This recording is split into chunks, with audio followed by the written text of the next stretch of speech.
السلام علیکم ورحمۃ اللہ وبرکاتہ۔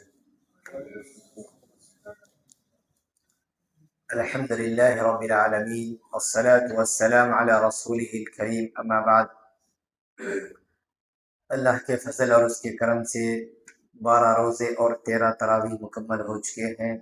دعا ہے کہ اللہ تعالی ہمارے تراویح کو اور روزوں کو قبول فرما۔ میرے بھائیوں اور بہنوں، جو پارہ تراویح میں پڑھایا گیا اس میں شروع میں سورہ یوسف ہے، اس کے بعد سورہ رعد ہے، اس کے بعد سورہ ابراہیم ہے۔ 3 سورے اس پارے میں آئے ہیں۔ قبل اس کے کہ میں آپ کے سامنے سورہ یوسف کے بارے میں کچھ بولوں، پہلے 2 سوروں کے بارے میں بات بتا کر سورہ یوسف اسٹارٹ کرتا ہوں۔ پہلا ہے سورہ رعد۔ سورہ رعد، رعد بجلی کو کہتے ہیں۔ اس سورے میں بجلی کا تذکرہ آیا ہے کہ جب بارشیں ہوتی تو بارش ہونے سے پہلے جو بجلی کڑکتی ہے اس بجلی کو اللہ تعالی ہی پیدا کرتا ہے۔ بجلی خود سے جو ہے پیدا نہیں ہوتی، بجلی خود سے نہیں پیدا ہوتی، بلکہ بجلی کو اللہ تعالی پیدا کرتا ہے۔ اس میں کہا گیا هو الذی یریکم البرق خوفا وطمعا، وہی اللہ تعالی ہے جو دکھاتا ہے تم کو بجلی کو خوفا ڈراتے ہوئے، طمعا امید سے۔ کیا امید سے؟ کہ بجلی اب آئی تو اس کا مطلب اب بارش ہوگی، اس امید سے۔ وَيُنشِئُ السَّحَابَ الثِّقَالَ، اور بھرے بھرے بوجھل وزنی بادل وہ پیدا کرتا ہے۔ بجلی آنے کے بعد بادلوں میں پانی بھر جاتا، اس کے بعد بارش برستی۔ تو اس کے بعد جب بجلی اور اس کی آواز آئے گی تو اس وقت یہ دعا پڑھنے کے لیے اللہ کے نبی صلی اللہ علیہ وسلم نے حکم دیا، اور اللہ کے نبی صلی اللہ علیہ وسلم پڑھتے تھے یسبح الرعد بحمدہ، کہ بجلی تسبیح بیان کرتی ہے اس کے حمد کے ساتھ، یعنی اللہ کے حمد کے ساتھ۔ والملائکۃ من خیفتہ، اور فرشتے بھی اس کے ڈر سے۔ کس کے ڈر سے؟ اللہ کے ڈر سے، بجلی کے ڈر سے، اللہ کے ڈر سے فرشتے بھی اس کی تسبیح بیان کرتے ہیں۔ کیوں؟ اس لیے کہ بجلی مخلوق ہے، اس کو پیدا کرنے والا اللہ ہے۔ جب اللہ تعالیٰ کی قدرت کا ایک چھوٹا سا نظارہ بجلی کے بارے میں کہ اتنی کڑک بجلی جو انسان کے دل کو دہلا دے، ایسی کڑک بجلی جو اللہ کی قدرت کا ایک چھوٹا سا نظارہ ہے، تو اللہ کی قدرت کتنی بڑی اور اللہ کتنا بڑا ہے۔ اسی لیے فرشتے بھی اللہ کی تسبیح بیان کرتے ہیں۔ وَيُرْسِلُ الصَّوَاعِقَ، اور پھر اللہ تعالیٰ بجلیوں کو جہاں کہیں بھیجتا ہے، جہاں کہیں چاہے اللہ تعالیٰ بجلیوں کو بھیجتا ہے۔ فَيُصِيبُ بِهَا مَن يَشَاءُ وَهُمْ يُجَادِلُونَ فِي اللَّهِ وَهُوَ شَدِيدُ الْمِحَالِ، پھر جہاں کہیں چاہے اللہ تعالیٰ بارشیں برساتا ہے۔ اس میں اس سورے میں 3 لفظ آئے ہیں بجلی کے لیے، 3 لفظ آئے۔ ایک ہے سب سے پہلے برق، یہ بھی بجلی کا معنی، بجلی کا لیے استعمال ہونے والا لفظ۔ اس کے بعد رعد، یہ بھی بجلی کے لیے استعمال ہونے والا لفظ۔ اس کے بعد صاعقۃ جمع صواعق، یہ بھی بجلی کے استعمال ہونے والا لفظ۔ یہ 3 لفظ جو ہے بجلی کے لیے استعمال ہوتے ہیں۔ بہرحال اس میں اللہ تعالیٰ نے بارش اور اس کے بارے میں جو ہے اللہ تعالیٰ نے اس میں نازل کیا۔ اس کے بعد سورہ ابراہیم ہے۔ سورہ ابراہیم میں خاص طور پر حضرت ابراہیم علیہ السلام کی دعا مذکور ہے۔ حضرت ابراہیم علیہ السلام نے جب مکہ بنایا تو ابراہیم علیہ السلام نے کہا کہ رب جعل هذا البلد آمنا، اے اللہ یہ مکہ جو میں تعمیر کر رہا ہوں، یہ مکہ، یہ کعبہ کو اور یہ مکہ شہر کو تو امن والی جگہ بنا، پیس والی، سکون والی جگہ بنا۔ اللہ کے نبی حضرت ابراہیم علیہ السلام کی دعا کا نتیجہ ہے کہ آج بھی مکہ میں الحمدللہ سکون اور پیس، بہت سکون رہتا ہے۔ جو لوگ عمرے کو جائے ہیں تو وہ لوگ محسوس کرتے ہیں، وہ لوگ محسوس کرے بھی ہوں گے کہ سکون، بے حد سکون رہتا مکے میں، کعبے میں، حالانکہ لوگوں کی اتنی زیادہ بھیڑ رہتی، پھر بھی کوئی لڑی نہیں، پھر بھی کوئی جھگڑا نہیں، سکون سے پیس فل۔ اگر اتنی تعداد دوسری جگہ اگر جمع ہوتی تو گارنٹی لڑایا، چیخا پکارا سب رہتے، لیکن مکے میں، کعبے میں اتنی بڑی پبلک ہونے کے باوجود بھی، اتنا جم غفیر ہونے کے باوجود بھی سکون اور آرام، یہ اللہ تعالیٰ اوپر سے سکون کو نازل کرتا ہے اس مکے پر۔ وَجُنُبْنِي وَبَنِيَّ أَن نَّعْبُدَ الْأَصْنَامَ، اور ابراہیم علیہ السلام دعا کرتے ہیں کہ اللہ مجھے، میرے بچوں کو بت پرستی سے، بتوں کی پوجا سے ہمارے حفاظت فرما۔ یہ ابراہیم علیہ السلام دعا کرتے ہیں۔ تو لہذا جب ابراہیم علیہ السلام اپنے بارے میں اور اپنے بچوں کے بارے میں شرک سے اتنا زیادہ ڈرتے تھے تو ہم کو کتنا زیادہ ڈرنا ہے۔ ابراہیم علیہ السلام نبی تھے اور بڑے نبی تھے، خلیل اللہ تھے، اللہ کے دوست تھے، اور اولو العزم پیغمبر تھے، بڑے ایمان والے تھے، اور ان کے بیٹے بھی جو ہے نبی اسماعیل اور عیسیٰ۔ اس کے باوجود بھی نبیوں کا یہ حال کہ نبیاں جو ہے اتنی زیادہ توحید میں رہنے کے باوجود، اللہ پر اتنا ایمان رہنے کے باوجود شرک سے اتنا زیادہ ڈرتے ہیں، بت پرستی سے اتنا زیادہ ڈرتے ہیں۔ اور ہمیں کیا، ہماری زندگی میں شرک نہیں ہے، آرام سے سکون سے بول دیتے جتنا لائٹ کر کے دیکھ دینا۔ ہماری زندگی میں ہمیں توحید پرستہ ہے، ہماری زندگی میں ہمیں اہل حدیث ہمیں پکے، ہماری زندگی میں شرک نہیں ہے۔ دکھاؤ شرک، پورے یقین کے ساتھ یہ کہہ سکتا ہوں کہ ہمارے ہر 10 گھروں میں سے 9 گھروں میں شرک ہے، ہمارے 10 گھروں میں سے 9 گھر میں شرک ہے۔ الا ماشاءاللہ کسی ایک کے گھر میں اگر شرک نہیں ہے تو بہت اچھی بات، لیکن ہر گھر میں، اہل حدیث کے ہر گھر میں بھی شرک ہے، ہر گھر میں بھی شرک ہے۔ اور وہ شرک کیسا ہے؟ چھوٹا چھوٹا شرک، کتنے شرک کی کتنے چیزیں ہیں۔ کتاب التوحید کلاس میں جو ہے آپ کو معلوم ہو رہی ہے، اور آگے بھی آئیں گے کلاسز میں، دروس میں، چھوٹی چھوٹی باریک چیزیں شرک۔ میں مثال دیا آپ کو، بچے کو پانی نہلا کو عورتاں چھوٹا کالا ٹپا منہ کو لگا دیتی نظر سے بچنے کے لیے، شرک ہے وہ۔ کس کو معلوم؟ عورتاں کالا ٹپا، میری بچی کی خوبصورتی جانا نہیں، میرا بچہ گورا رہنا، میرے بچے کو بھی نظر نہیں لگانا، بولو کالا ٹپا لگانا، لیکن شرک۔ عورتاں مزے سے کر رہے، مرد والے دیکھ رہے، خالی ہمارے بھائی کو نہلا رہے، سب کر رہے، ان کی بیویاں شرک کا کام کر رہے، اور شوہر خوش آرام سے ہمارے گھر میں شرک نہیں آیا۔ اس کے علاوہ کتنی ایسی مثالیں، چھوٹی چھوٹی چیزیں۔ عورتیں، مرد والے بھی خود جو نظریں بدلے تھے کسی سے، یہ آدمی آیا تو کیا تو برا ہوتا، یہ وقت آیا تو کیا تو برا کام ہوتا، ایسا نظریں بدلے تھی، فال لیتی، بہت سی چیزیں ہیں جو شرک کی ہمارے گھروں میں، بہت سی چیزیں ہیں۔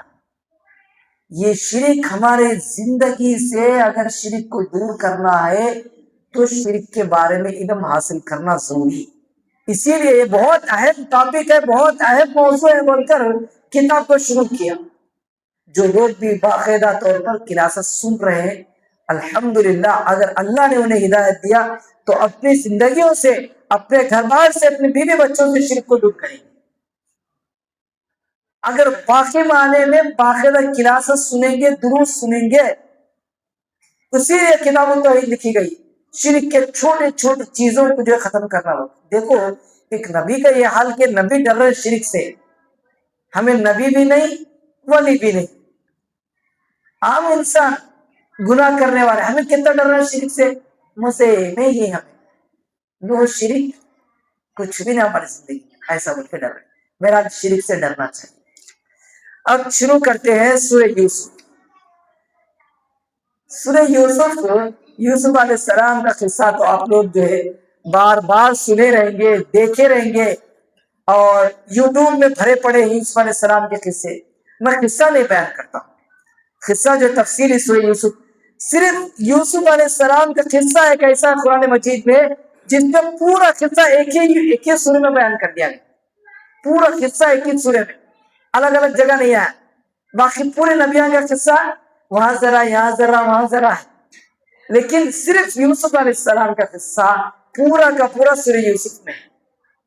کسی کو اگر یوسف علیہ السلام کی اتھینٹک اور ریئل جینون اسٹوری اگر معلوم کرنا ہے تو قرآن پڑھنا۔ وہ سب جو یوٹیوب، وہ اسرائیلی روایت مرچ مسالے لگا کو وہ سب جو یوٹیوب میں پیش کرتی، سب بھی بیکار بے بنیاد بےہودہ باتاں، بےہودہ چیزاں جو ہے یوٹیوب میں ڈالتی۔ یوسف علیہ السلام بوٹے جو ہے آرام سے مزے ایسے دیکھتی، کب اٹھے وہ یوٹیوب میں یوسف علیہ السلام قصے لگانے کو۔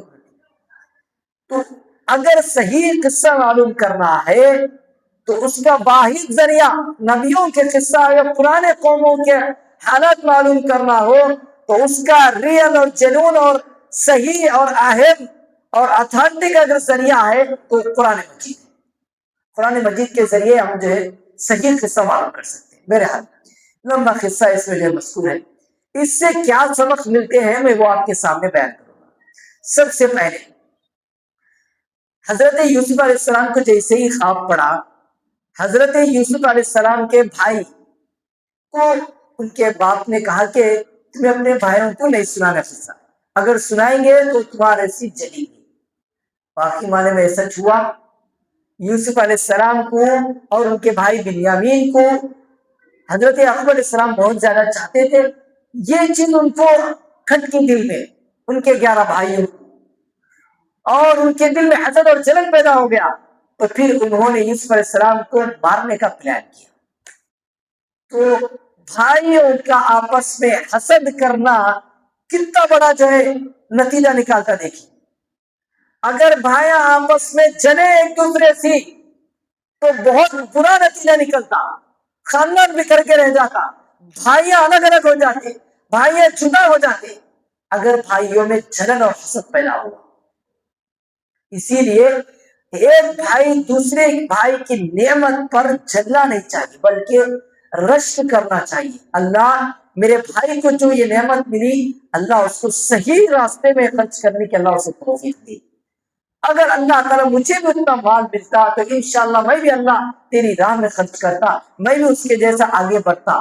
ایسا رشک کرنا چاہیے۔ بھائیوں کا آپس میں حسد کرنا برا نتیجہ سامنے دکھاتا ہے، جیسا کہ یوسف علیہ السلام کو بھائی حسد کر کے کیا کرے، بوگی میں لگ جا کو کنویں میں لگ جا کو ڈالتا ہے۔ یہ پہلا سبق۔ دوسرا سبق کہ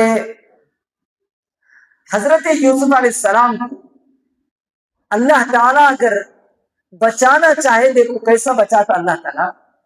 یوسف علیہ السلام کو کنویں میں ڈالنے کے باوجود بھی پانی میں ڈوبے نہیں ہیں اور پانی میں ڈوب کے مرا نہیں بچہ، بلکہ اللہ تعالیٰ نے جبرائیل علیہ السلام کو اوپر سے بھیجا اور بھیج کر یوسف علیہ السلام کو جو اللہ تعالیٰ بچا لیا۔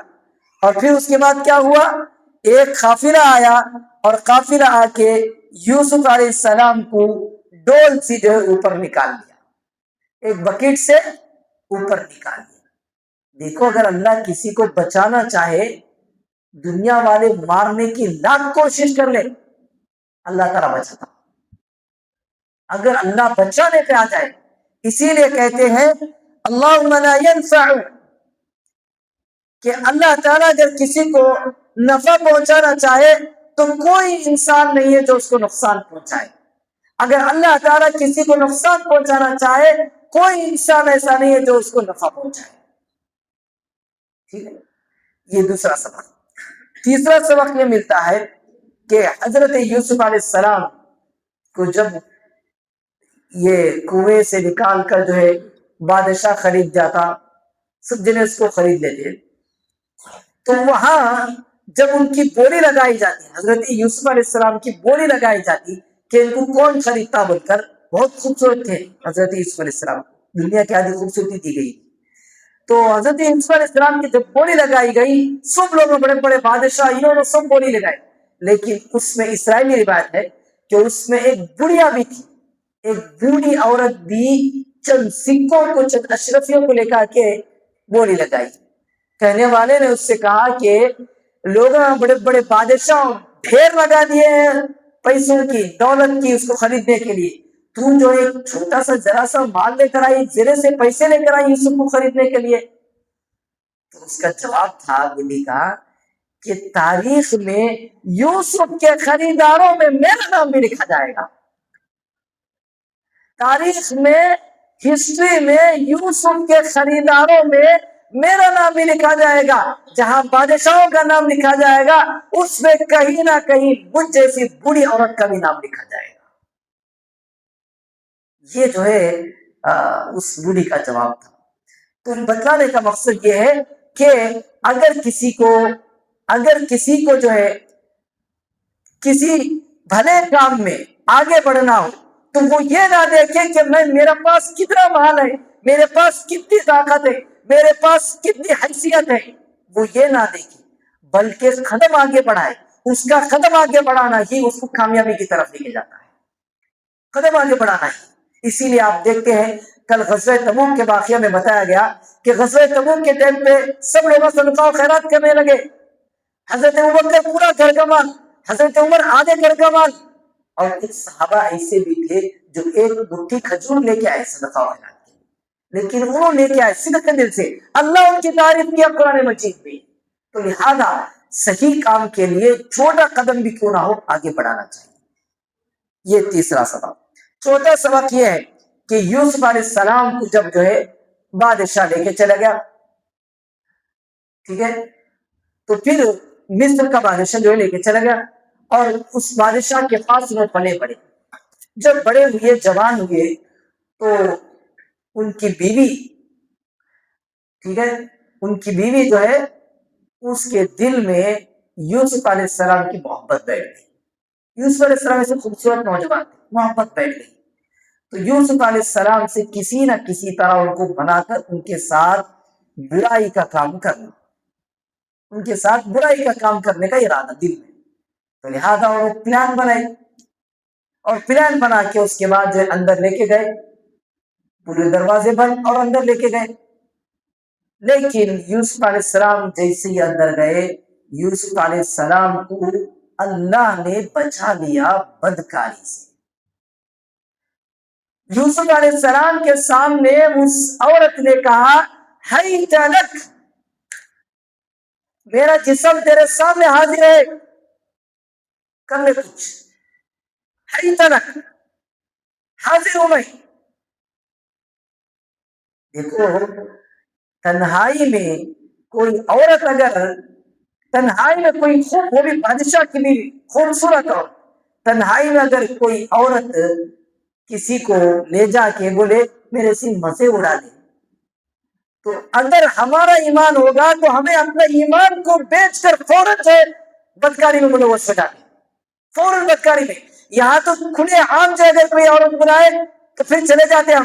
وہاں تو تنہائی میں اور بالکل فری آفر، کوئی دیکھنے والا نہیں، اگر کرے بھی بدکاری تو کوئی پوچھنے والا نہیں. ایسے ٹائم پہ بھی اللہ نے ان کا ایمان کیسے بچائے. دیکھیے، جیسے اس عورت نے کہا ہی تلک، حضرت یوسف علیہ السلام نے کہا قال معاذ اللہ، اللہ کی پناہ اے عورت، مجھے تیری کوئی ضرورت نہیں. قال معاذ اللہ، اللہ کی پناہ. اس کے بعد اللہ نے کہا کہ یوسف کا بڑا کارنامہ نہیں تھا اس عورت کے ساتھ بدکاری کرنے میں، بلکہ اللہ کا کارنامہ تھا کہ اللہ نے یوسف علیہ السلام کے سامنے بڑی نشانی دکھائی، جس کی وجہ سے یوسف علیہ السلام جو ہے اپنے ایمان کو بچا لیے اور وہ بدکاری کرنے سے بچ گئے. اللہ نے کہا لولا ارأى برهان ربی كذلك لنصرف عنه السوء والفحشاء کہ یوسف علیہ السلام بدکاری کرتے تھے اگر اللہ تعالیٰ اپنی نشانی نہیں دکھاتا. اللہ جو ہے نبیوں کو پاک کرتا ہے اسے بےہودہ کاموں سے. کوئی نبی ایسے بےہودہ کام میں ملوث نہیں. کوئی نبی کے ہسٹریوں میں سے کہ نبی ایسا بدکار ہے بول کر.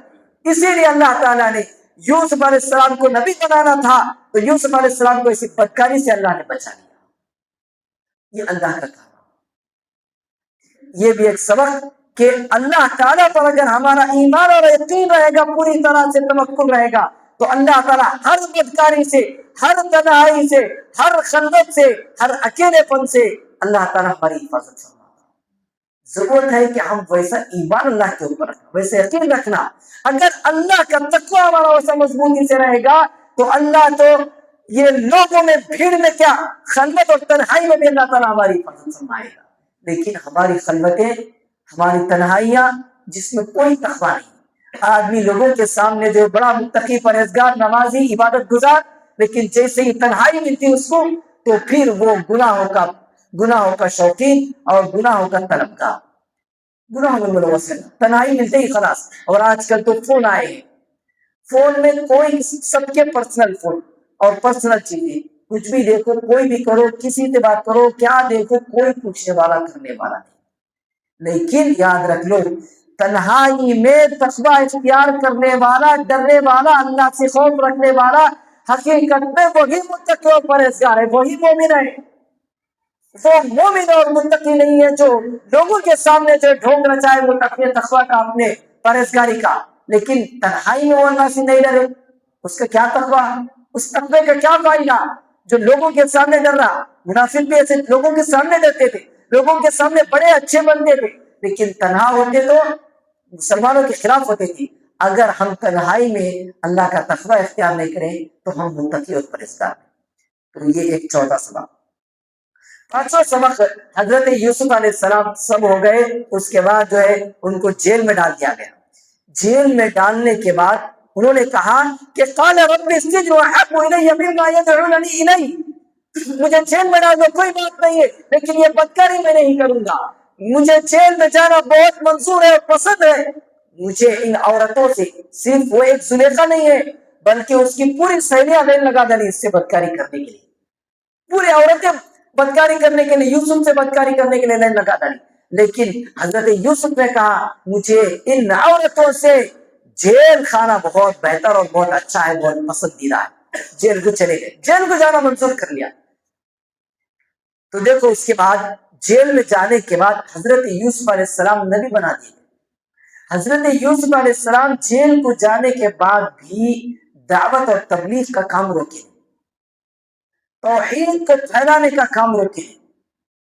انہوں نے ان کے ساتھ جو دو قیدی, ایک شراب پلانے والا بادشاہ کو, دوسرا روٹیاں کھلانے والا, تو جو بھی ہو تو دونوں, ودخل معه السجن فتيان قال احدهما اني اراني اعصر خمرا وقال الاخر اني اراني خبزا تاكل الطير. تو جو دو قیدی ان کے ساتھ داخل ہوتے وہ دو لوگوں کو موقع پا کر توحید کا پیغام پہنچا دیتے, دعوت و تبلیغ کا کام کرتے, وہاں بھی کام ان کا کرتے. تو ایک نبی کا یہ رویہ اور یہ اصول ہے, اور یہ نبی کا کارنامہ ہوتا ہے کہ ہر وقت کو دعوت کے لیے سازگار بناتا ہے. ہمیں بھی ایسے ہی کرنا چاہیے. ہمیں دعوت کے لیے مراحل, مواقع, وقت ڈھونڈنا نہیں چاہیے. موقع ملا تو, وقت ملا تو, آدمی ملا تو دعوت کا کام کریں گے, نہیں. جب بھی, جہاں بھی, جیسے بھی موقع ملے دعوت کا کام کرتے رہنا. اٹھے بیٹھے منکر دیکھے, غلط کام دیکھے, گناہ دیکھے, اللہ کو روکنا, شرک میں مبتلا لوگوں کو دیکھے شرک سے دور کرنا, کفر میں مبتلا لوگوں کو دیکھے ان کو ان سے دور کرنا. ہر وقت ہر جگہ ہمارے دل میں تڑپ رہنا. اس کے بعد اور ایک سبق اس سے یہ معلوم ہوتا ہے کہ یوسف علیہ السلام اس کے بعد جیل سے نکل جاتے ہیں. وہ ایک لمبا قصہ, خواب دیکھتے ہیں, پھر خواب کے بعد جو ہے بادشاہ ان کو بلاتا ہے, پھر اس کے بعد زلیخا اپنی غلطی کا اعتراف کر لیتی ہے. اس کے بعد جو ہے اسی خواب کی تعبیر سے خوش ہو کر اس سے بھی بڑا بادشاہ ان کو جو ہے خزانے کا امیر بنا دیتا ہے, ان کو کیشیئر بنا دیتا ہے, ان کو فائنانشیئر بنا دیتا ہے, ان کو ٹریزرر ان کو بنا دیتا ہے. تو پھر اس خزانے کے جب امیر بن جاتے ہیں تو ان کے اس میں دیکھو تکبر نہیں ہے. ان کے اس میں دیکھو تکبر نہیں آیا، تکبر نہیں ہے، ذرا بھی تکبر ہے، نرمی، پستی، تواضع، انکساری، عاجزی، کتنا دیکھو ان کے بھائیاں جو ہے راشن لینے کے لیے، سودا لینے کے لیے آئے، ان کے بھائی کو، چھوٹے بھائی کو پہچان لے دنیا بھی، تو چھوٹے بھائی کو بولے میں تیرا بھائی، ڈرنا نہیں۔ اس کے بعد ہیلا بہانہ اختیار کر کے یوسف علیہ السلام نے اپنے بھائی کو اپنے پاس بچا لیا، اپنے پاس روک لیا۔ پھر جب بعد میں جو ہے اصرار کرنے کے بعد دونوں کے درمیان مباحثہ ہوا، بھائیوں کے اور ان کے درمیان، تو پھر اس کے بعد یوسف علیہ السلام نے کہا، انہوں بھائیوں نے کہا کہ اس نے چوری کی ہے، تو اس سے پہلے اس کا بھائی یوسف نے بھی چوری کیا، اس سے پہلے اس کا بھائی یوسف نے بھی چوری کیا ہے، تو یہ بنیامین بھی چوری کیا ہے، تو لہٰذا دونوں چور ہیں۔ بادشاہ جو ٹریجرر ہے، جو دینے والا راشن، وہ یوسف ہے، وہ سن رہا ہے اپنی برائی کہ وہ ان کے بھائی بول رہے ہیں کہ یوسف بھی اور اس کا بھائی بھی دونوں چور ہیں، حالانکہ دونوں بھی چور نہیں ہیں۔ یہاں یوسف علیہ السلام نہ تو چور تھے، وہ لوگ ان کے ساتھ ہیلا بہانہ اختیار کیے، اور یہاں بنیامین یہ بھی چور نہیں تھا، بلکہ بادشاہ کے حکم سے ہی وہ چمو اس کا ڈالنے کا، راشن ڈالنے کا جو لوٹا ہے، وہ لوٹا جو ہے بادشاہ کے حکم سے ہی ان کی جھولی میں ڈال دیا گیا۔ وہ چور نہیں تھے، لیکن ان کے بھائی دیکھو دونوں کو چور قرار دیے۔ حضرت یوسف علیہ السلام بولے نہیں کچھ، دل میں ہی رکھ، یہ بھائیوں کی محبت۔ بھائی اگر لاکھ بھی برا بولے تو اس کو کیا کرنا، دل صاف کرنے کو آگے بڑھنا، تب بھی جو محبت بڑھتی۔ اگر ہمیں خیال ہے بیٹا میرے کو چور بول رہا تھا، میں کہاں سے چوری کیا، یہ وہ بول کے بولتے نہیں، تو بھائیوں کے درمیان محبت، آپس میں ایک دوسرے کو تھوڑا اونچا نیچا ہو جانا، ان زیادہ بولتے ٹھیک ہے بھائی بولے، ان بڑے آدمی لے، اس کا غصہ ٹھنڈا ہوتے، ایسا کر کے چلیں گے تبھی جو خاندان آگے بڑھے گا۔ بہرحال یوسف علیہ السلام کتنے بردبار، حلیم اور تواضع انکساری دیکھے۔ بادشاہ بننے کے بعد ان سے انتقام نہیں لیا، ان کو بولا کہ تمہیں معلوم ہے کہ تم نے یوسف اور اس کے بھائی کے ساتھ کتنا برا انجام کیا، تو وہ لوگ پہچان گئے 11 بھائی کہ اب تو پکا اتنا سب کچھ بول رہا ہے پرسنل باتاں، تو یہ پکا یوسف ہے۔ انہوں نے کہا قالوا اینک انت یوسف، کیا تم ہی یوسف ہو؟ تو انہوں نے کہا قال انا یوسف۔ تو یوسف علیہ السلام نے کہا قال لا تثریب علیکم اليوم، آج کے دن تمہارے اوپر کوئی سرزنش نہیں، آج میں تمہارے کو معاف کر دے رہا ہوں، حالانکہ میرے ساتھ، میرے بھائی کے ساتھ، میرے باپ کے ساتھ، سب کے ساتھ تم نے غداری کی، دھوکہ دہی کی، لیکن آج کے دن تمہارے اوپر کوئی سرزنش نہیں۔ یہ یوسف علیہ السلام کی تواضع اور انکساری۔ چاہے تو یوسف علیہ السلام کے ساتھ سخت اور سختی سے سختی معاملہ ان کے ساتھ کر سکتے تھے، ان کو سخت سزا دے سکتے تھے، یہ سب ان کے ہاتھ میں کنٹرول تھا، پاور تھا، لیکن اس کے باوجود بھی وہ معاف کر دیے۔ اس کی عزت آگے بڑھی اور پورے عالم حیات اور قیامت تک حضرت یوسف علیہ السلام کا قصہ اور ان کی عزت کا قصہ پڑھا جانے لگا۔ اس سے سبق یہ ملتا ہے کہ اگر ہم جو ہے عاجزی اور انکساری اختیار کریں گے، تواضع اختیار کریں گے، تو یہ تواضع اور عاجزی انکساری آدمی کو ذلیل نہیں کرتی اور بڑا بناتی، اور بڑا بناتی۔ آدمی دھاما کم ہو جانا، جھک جانا، آدمی میں طاقتور، لڑنے آتا ہوں، میں پیسے والا، میں حیثیت والا، وہی بول کے لڑنے گیا، بعد میں ذلت آ جاتی، ذلیل اور رسوا ہوتی۔ لیکن حضرت یوسف علیہ السلام تواضع اور انکساری اختیار کرے، ان کی عزت اور مزید بڑھی۔ تو اللہ کے نبی صلی اللہ علیہ وسلم نے کہا ما تواضع عبد للہ الا رفعہ اللہ، جو بندہ بھی اللہ کے لیے تواضع اختیار کرتا ہے، جھک جاتا ہے، اللہ اس کا مرتبہ اور بھی بلند کرتا ہے۔ تو لہذا جھک گئے۔ تو یہ تمام چیزیں حضرت یوسف علیہ السلام کے قصے سے معلوم ہوئی۔ اور آخری سبق یہ معلوم ہوا، حضرت یعقوب علیہ السلام دیکھو اللہ سے امید چھوڑے تھے، اللہ سے مایوس نہیں ہوئی۔ پہلا بیٹا یوسف گم گیا تو بھی امید نہیں چھوڑے، دوسرا بیٹا بنیامین بادشاہ کے پاس رک گیا تو بھی امید نہیں چھوڑے۔ یوسف علیہ السلام، یعقوب علیہ السلام نے کہا مجھے اللہ سے امید ہے کہ میرے بیٹوں کو ملائے گا۔ اللہ تعالیٰ نے اللہ تعالیٰ نے یعقوب علیہ السلام کو یوسف اور ان کے بھائی بنیامین دونوں سے ملا دیا، دونوں سے ملا دیا۔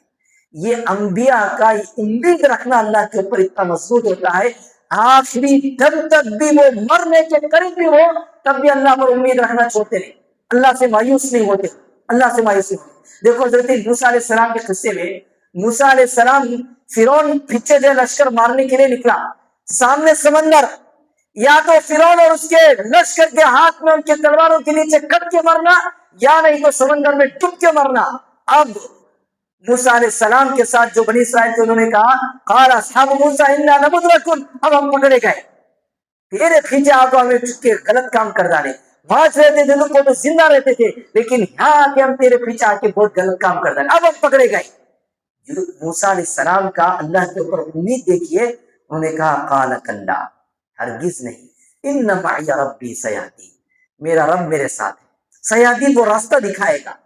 اللہ تعالیٰ راستہ دکھایا، سمندر میں اللہ تعالیٰ نے 7 راستے نکالے جس سے وہ لوگ آگے نکل گئے۔ تو نبیوں کی امید آخری دم تک بھی اللہ سے کبھی امید نہیں چھوڑتے، اللہ سے کبھی مایوس نہیں ہوتے۔ اسی طرح ہمیں بھی سبق یہ ملتا ہے کہ آخری دم تک بھی اللہ سے امید رکھنا چاہیے، اللہ سے کبھی بھی مایوس نہیں ہونا چاہیے۔ اللہ نے کہا لا تقنطوا من رحمت اللہ، اللہ کی رحمت سے کبھی تم مایوس نہ ہو، اس لیے کہ اللہ کی رحمت سے صرف غافل اور فاسق اور فاجر لوگ ہی اللہ کی امید سے مایوس ہوتے ہیں۔ بہرحال یہ تمام اسباق ہمیں جو معلوم ہوتے ہیں یوسف علیہ السلام کے قصے سے، ضرورت اس بات کی ہے کہ ان اسباق کو ہمیں عبرت حاصل کرتے ہوئے اس کو اپنی زندگی میں لانے کی کوشش کریں۔ اللہ سے دعا ہے کہ اللہ تعالی ہمیں اس کو اپنی زندگی میں ان اسباق کو سمجھتے ہوئے عبرت حاصل کرتے ہوئے اپنی زندگی میں لانے کے اللہ ہمیں توفیق عطا فرمائے۔ اللہ تعالی جب تک ہمیں باقی رکھے، قرآن حدیث پہ نہ باقی رکھے، جب ہمارا خاتمہ ہو تو خاتمہ بالخیر ہو۔ سبحان اللہ بحمدہ، سبحانک اللہم بحمدک، اشہد